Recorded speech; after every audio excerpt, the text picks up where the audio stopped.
Later that evening, Wobin was on his way to dinner with Yunna, having promised to spend more time with her. As he drove silently, Yunna watched him closely. Although he didn't say anything, she could sense that something was bothering him. Concerned, she asked if he was okay. Wobin simply nodded, signaling that he was fine. Upon arriving at the restaurant, they made their way to their table and settled in to order. Yunna, visibly excited, reached for Wobin's hand and smiled warmly, expressing her happiness that things were finally good between them. Wobin smiled back, admitting that he was happy too. However, he couldn't help but express his lingering concerns about Kim. He explained that perhaps everyone had been right all along.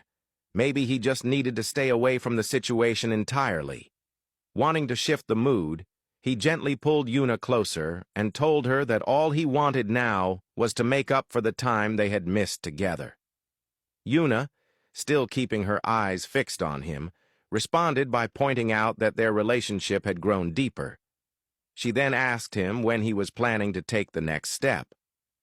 Wobin looked at her, understanding the implication of her words. To be sure, he asked what she meant. Waving her hand dismissively, Yunna made it clear it was time they started talking about marriage. She said she didn't see any point in waiting any longer. They were clearly in love, and they had already been physically intimate. Wobin sat in stunned silence, momentarily speechless. He reached for his drink, taking a sip to calm his nerves, but Yunna, still persistent, pushed for an answer, wanting to know his thoughts on the matter. Carefully choosing his words, Wobin asked if she truly felt ready for marriage. He reminded her that she had just turned 20 and that she deserved time to enjoy her youth before making such a major life commitment. Yunna insisted that she was ready as long as it was with him. She confessed that she was afraid he might leave her if they didn't make things official. Wobin gave a small laugh, taking her hand reassuringly, and told her that he wasn't going anywhere. He urged her to stop having such negative thoughts, but Yunna wouldn't be consoled. She said her parents, especially her father, were going to start pressuring them, knowing they had already slept together. That statement made Wobin nearly choke on his drink. He paused and looked at her intently before asking if she had actually told her father about it. Yunna hesitated for a moment and then nodded, explaining that her father had overheard the conversation. She hadn't told him directly. She argued that it was all the more reason they should get married, so her father wouldn't continue thinking such things about them. Wobin, now visibly frustrated, told her that such intimate matters were personal and shouldn't be shared with anyone, especially not with parents. He said it was now going to be difficult for him to face her family, knowing what they might be imagining. Yunna tried to explain again, but Wobin cut in, saying that the only reason she seemed to want marriage was out of fear and insecurity. He emphasized that marriage should never be based on those feelings.